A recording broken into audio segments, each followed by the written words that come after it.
નમસ્કાર વિદ્યાર્થી મિત્રો, ધોરણ 11 વિષય સમાજશાસ્ત્ર, પાઠ 6 ભારતની મૂળભૂત સામાજિક સંસ્થાઓ. વિદ્યાર્થી મિત્રો, પાઠ 6નું 10મું પ્રશ્ન લઈને આવ્યો છું. સામાજિક વર્ગનો અર્થ અને સામાજિક વર્ગના લક્ષણોની વાત. વિદ્યાર્થી મિત્રો, આપણે આપણી સામાન્ય વાતચીતની અંદર બાળ વર્ગ, યુવા વર્ગ, સ્ત્રી વર્ગ જેવા શબ્દોમાં વર્ગ શબ્દનો ઉપયોગ કરીએ છીએ.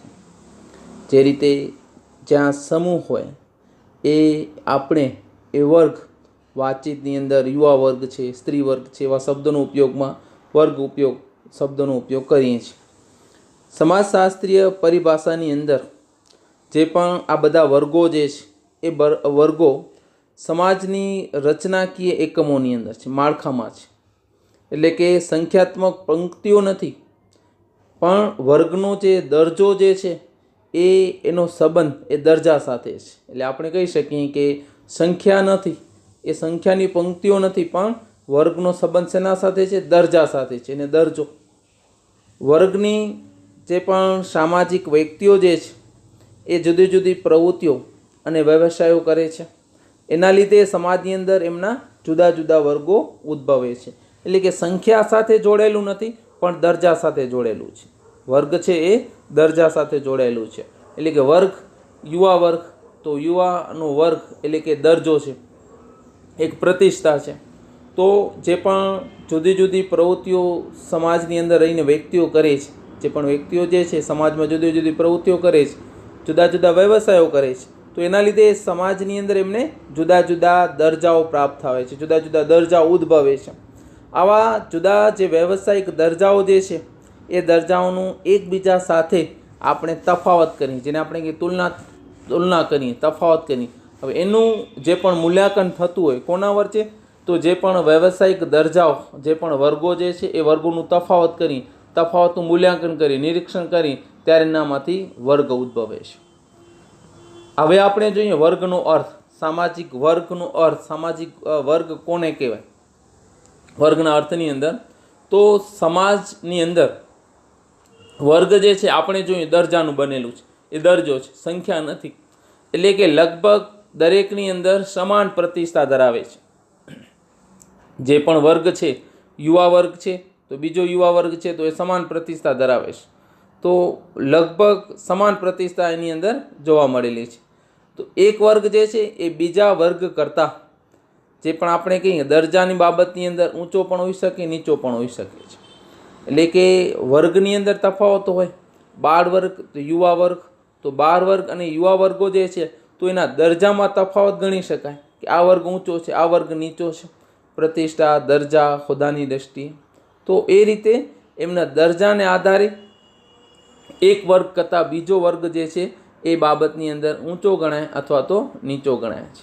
સમાજશાસ્ત્રી મેકાઈવર અને પેજ જણાવે છે સમાજ વર્ગનો અર્થની અંદર, તો સામાજિક વર્ગ સમાજનો એવો ભાગ છે. આપણે કહીએ કે સમાજની અંદર આ જે સામાજિક વર્ગ જે છે એ સમાજનો એક એવો ભાગ છે કે જે સમાજના બીજા ભાગો જે છે એ ભાગોથી એના દરજાના સંદર્ભમાં જુદો પડે છે.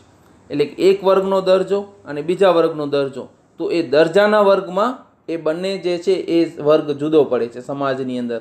તો આપણે કહીએ યુવા વર્ગ, બાળ વર્ગ, તો એ વર્ગ જે છે એ તો એમના દરજાને આધારે બાળ વર્ગ, યુવા વર્ગ જે છે એમનાથી એ અલગ પડે છે, જુદો પડે છે. તો સામાજિક વર્ગ જે છે એ સમાજનો એક એવો વર્ગ જે છે કે જે સમાજના બીજા વર્ગોથી, જે બીજા ભાગોથી સમાજના દરજાને આધારે એ જુદો પડે છે. સોરોકિન એવું જણાવે છે કે સમાજની અંદર સામાજિક વર્ગ તો લોકોનો એવો સમૂહ કે જે સભ્યો વ્યવસાયિક, આર્થિક અને રાજકીય દરજાની બાબતમાં સમાન સ્થાન ધરાવે છે. એટલે સોરોકિનના શબ્દો એવા છે કે સામાજિક વર્ગ એટલે શું? તો સમાજના લોકોનો એવો સમૂહ, સમાજની અંદર જે લોકો છે એનો એવો સમૂહ કે જે સમૂહના જે સભ્યો છે તો વ્યવસાય ક્ષેત્રે સરખા છે, આર્થિક ક્ષેત્રે સરખા છે અને રાજકીય દરજ્જો જે છે એ બાબતની અંદર સમાન સ્થાન ધરાવે છે. એટલા માટે એ સામાજિક વર્ગની અંદર સમાન જે સામાજિક દરજ્જો ધરાવે એવા લોકોના સમૂહ તરીકે આપણે ઓળખી શકીએ છીએ. અને એ જીવનશૈલી પણ એ વર્ગના સાથે સંબંધમાં રહેલી છે. તો જે પણ વર્ગ જે છે, કોઈ પણ એક વર્ગ, તો વર્ગ જે છે સમાજનો એ વર્ગ, તો એ જે પણ સમાજની અંદર જે લોકોનો એવો સમૂહ જે છે, જે સમૂહની અંદર જે સભ્યો છે, વિદ્યાર્થી મિત્રો યાદ રાખજો, એ સભ્યો વ્યવસાયિક ક્ષેત્રે એટલે કે વ્યવસાય કરતા હોય ત્યાં, એ વ્યવસાયિક ક્ષેત્રે કામ ધંધાની અંદર, પછી આર્થિક, તો આર્થિક સ્થિતિ, એમની જે આર્થિક પરિસ્થિતિ છે એ, અને ત્રીજું છે રાજકીય દરજ્જો, રાજકીય ક્ષેત્રની અંદર એ દરજાની બાબતની અંદર પણ એ સમાન સ્થાન ધરાવે છે. કે લોકોને કેવો સમૂહ છે કે વ્યવસાયોમાં પણ સરખા છે, આર્થિક સ્થિતિ પણ એમની સરખી છે, અને રાજકીય દરજાની બાબતમાં પણ સમાન સ્થાન ધરાવી શકે છે. તો એ પણ સામાજિક વર્ગ આપણે કહી શકીએ છીએ. તો સમાજના વર્ગની અંદર સમાન જે સામાજિક દરજ્જો ધરાવતા લોકોનો સમૂહ જે છે, એ સમૂહને પણ આપણે સામાજિક વર્ગ કહી શકીએ છીએ. તો વિદ્યાર્થી મિત્રો એ અર્થને ખાસ યાદ રાખજો કે મેકાઈવર અને પેજના શબ્દોની અંદર કે સમાજનો એક એવો ભાગ છે કે જે સમાજના બીજા ભાગોના દરજામાં એ જુદો પડે છે. કે બીજો વર્ગ જે છે, એક વર્ગ અને બીજો વર્ગ જે છે, તો એમના જે પણ દરજ્જો જે છે એ દરજાની અંદર એ અલગ પડે છે, જુદો પડી શકે છે. તો આ વાત થઈ સામાજિક વર્ગનો અર્થ. આપણે સામાજિક વર્ગના લક્ષણોની વાત કરીશું. લક્ષણોની અંદર તો પહેલું લક્ષણ જે છે વર્ગ સભાનતા. હવે વર્ગ સભાનતા, સભાનતાનો અર્થ તો જાગૃત હોવું, જાણતો હોવું. તો દરેક વર્ગના સભ્યો જે છે એ દરેક વર્ગના સભ્યો પોતે અમુક વર્ગનો દરજ્જો ધરાવે છે, એ પોતાને ખબર છે, એને એ પોતે સભાનતા છે, પોતે જાણે છે, એ સભાનતા ધરાવે છે. કે જે વર્ગ છે, સોરોકીની વ્યાખ્યા આપણે જોઈ કે સામાજિક વર્ગના એવા લોકો જે છે, એ સમૂહના એવા લોકો જે પોતાના જે સમૂહના સભ્યો છે, તો વ્યવસાય હોય, આર્થિક હોય કે રાજકીય દરજાની બાબતમાં સમાન સ્થાન ધરાવે છે. તો સમાન સ્થાન ધરાવે છે તો પોતે શું છે, એ જાગૃત છે, સભાન છે. તો એ રીતે વર્ગ સભાનતા પહેલું લક્ષણ જે છે. તો જે પણ દરેક વર્ગના જે સભ્યો છે, એ દરેક વર્ગના સભ્યો પોતાનો અમુક વર્ગનો દરજ્જો જે છે, એ અમુક વર્ગનો દરજ્જો એ ધરાવે છે, અને એનાથી એ સભાન છે, સભાનતા ધરાવે છે. અને વર્ગનું મહત્ત્વનું પણ આત્મલક્ષી લક્ષણ છે. એ જે વર્ગનું મહત્ત્વ જે છે એમના દ્રષ્ટિએ તો આત્મલક્ષી છે, આત્મા રીતે પોતે જોડાયેલા છે, એનાથી ખાસ જાગૃત છે. આવી વર્ગ સભાનતા એટલે કે વર્ગ વિશે જાણવું અમુક વિશેષ સંજોગોની અંદર વ્યક્ત થતું હોય છે. કે અમુક વિશિષ્ટ સંજોગો આવે, એવી પરિસ્થિતિ આવે ત્યારે એ વ્યક્ત થતું હોય છે, ત્યારે એ સર્જાતું હોય છે. તો સામાજિક વર્ગનું પહેલું લક્ષણ વર્ગ સભાનતાની અંદર, કે જેની અંદર જે પણ વર્ગના સભ્યો જે છે એ પોતાના અમુક વર્ગનો દરજ્જો ધરાવે છે, તો એનાથી સભાનતા છે, એનાથી પોતે શું છે, જાગૃત છે, અને તે વર્ગનું મહત્ત્વ આત્મલક્ષી લક્ષણ કરાય છે. આવી વર્ગ સભાનતા અમુક વિશેષ સંજોગોની અંદર પણ એ વ્યક્ત થતું હોય છે. બીજું જે છે લક્ષણ ઊંચ નીચનો સ્વીકાર. સામાજિક વર્ગનો લક્ષણોની અંદર બીજું જે છે ઊંચ નીચનો સ્વીકાર. સામાજિક વર્ગનું મહત્ત્વનું એ લક્ષણ જે છે કે દરેક વર્ગના સભ્યો એ સ્વીકાર કરતા હોય છે કે પોતે અમુક વર્ગથી ઊંચા છે, અમુક વર્ગથી નીચા છે.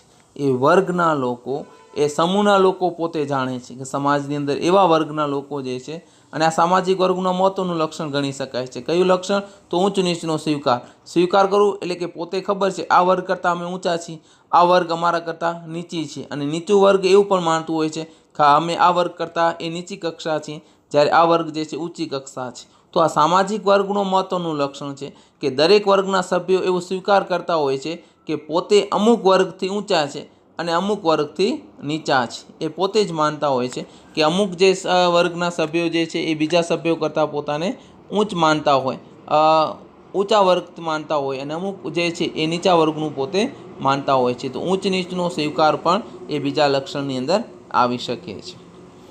ત્રીજું જે છે સમાન સામાજિક દરજ્જો. સામાજિક વર્ગનું ત્રીજું લક્ષણ સમાન સામાજિક લક્ષણ. સમાન એટલે કે સરખું, સમાજની અંદર જે દરજ્જો મળે છે, તો દરેક વર્ગ જે છે સમાન દરજ્જો ધરાવતું જૂથ છે, સરખું એક સમાન દરજ્જો ધરાવે છે.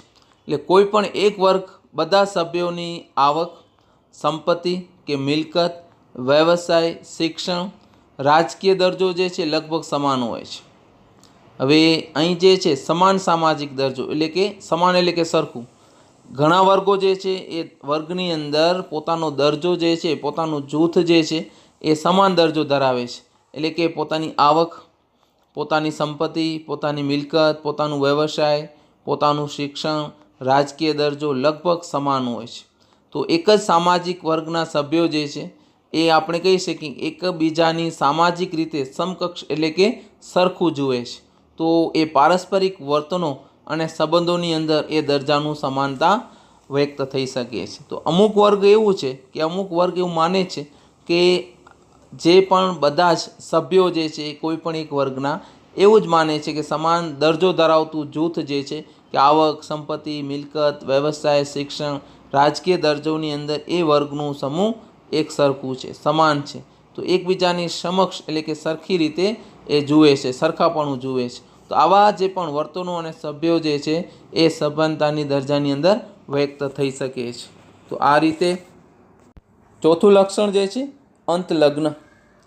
હવે સામાજિક વર્ગની અંદર અંતલગ્ન, તો દરેક વર્ગ જે છે ઓછે વત્તે અંશે આપણે કંઈક અંત વિવાહિત જૂથ છે.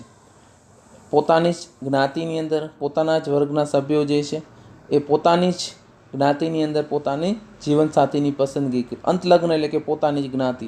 તો અહીંયા આપણે કંઈ પોતાના જ વર્ગની અંદર જે પણ ઓછે વત્તે અંશે આપણે કંઈ અંત વિવાહિત જૂથ છે, તો એ દરેક વર્ગના સભ્યો જે છે સામાન્ય રીતે પોતાના જ વર્ગમાંથી પોતાની જીવનસાથીની પસંદગી કરે છે. જે પણ જીવનસાથીની પસંદગી કરવાનું વલણ એ પોતાના જ વર્ગમાંથી એ ધરાવે છે. એટલે કે પોતાના વર્ગમાંથી જ એ જીવનસાથીની પસંદગી કરે છે. તો અંતલગ્ન, તો સામાજિક વર્ગની અંદર જે પણ જૂથ જે છે, સામાજિક વર્ગનું લક્ષણ જે છે અંતલગ્ન, કે જેની અંદર એ પોતે જ પોતાના જ વર્ગમાંથી જ, પોતાના જ સમૂહમાંથી, પોતાની જ જ્ઞાતિમાંથી, જે આપણે કહી શકીએ કે દરેક વર્ગના સભ્યો જે છે સામાન્ય રીતે પોતાના જ વર્ગમાંથી જીવનસાથીની પસંદગી કરવાનું વલણ ધરાવે છે. તો આ પણ સામાજિક વર્ગનું ચોથું લક્ષણ છે. પાંચમું જે છે વર્ગનું એકમ કુટુંબ. હવે વર્ગ જે છે એ કુટુંબનું બનેલું સ્થળ છે. જે પણ કુટુંબનું એક બનેલું સ્થળ છે, એક ભાગ છે. વર્ગ જે છે કોટિક્રમ, કોટિક્રમના સંદર્ભમાં કુટુંબ એક એકમ છે. હવે કોટિક્રમ માળખાના સંદર્ભની અંદર આપણે કુટુંબ એક એકમ છે, કુટુંબને એક મહત્ત્વનું ગણવામાં આવે છે. અને કુટુંબના સભ્યો જે છે એ બધા સભ્યો સમાન વર્ગ દરજ્જો ધરાવે છે. એટલે વ્યક્તિને જન્મથી જ વર્ગ દરજ્જો મળી જાય છે. હવે આપણે વાત કરીશું કે વર્ગ, તો સમાજની અંદર જે વર્ગ જે છે સામાજિક વર્ગ, તો એનું એકમ જે છે કુટુંબ છે. કુટુંબ એને મહત્ત્વનું ગણાય છે. કુટુંબ એ સભ્યોનું સર્જન માટે, એ બાબત નવા સભ્યોને ઉમેરવા માટે સમાજની અંદર સમૂહમાં એ કુટુંબ મહત્ત્વનું છે. તો કુટુંબના જે પણ સભ્યો જે છે, ઘરની અંદર જે સભ્યો છે, કુટુંબના જે સભ્યો જે છે એ સભ્યો સમાન વર્ગ દરજ્જો ધરાવે છે. અને એમને જે વર્ગ દરજ્જો જે છે એ વ્યક્તિને એમને એ કુટુંબમાંથી, એ વર્ગમાંથી એમને જન્મથી જ મળે છે અને જન્મને આધારે જ એમને પ્રાપ્ત થઈ શકે છે. તો વર્ગનું એકમ કુટુંબ, તો કુટુંબનું બનેલું સ્થળ છે. અને એ વર્ગ જે છે એ કુટુંબના એકમ પ્રમાણે કોટિક્રમમાં ગોઠવેલું છે. અને બધા સભ્યો જે છે સમાન છે એ વર્ગમાં, જે પણ સભ્યો છે એ. અને વર્ગને દરજ્જો જે છે એ વ્યક્તિને જન્મથી જ વર્ગનો દરજ્જો મળી જાય છે. અને છઠ્ઠું જે છે સમાન જીવનશૈલી. દરેક સામાજિક વર્ગની આપણે જોઈએ કે એક જીવનશૈલી હોય છે. જીવનશૈલી એટલે કે જીવન જીવવાની રીત. હવે વર્ગ જે છે, જ્ઞાતિ જે છે, જે પણ કુટુંબ જે છે, તો એમની એક જીવનશૈલી હોય છે કે જીવન કઈ રીતે જીવવું.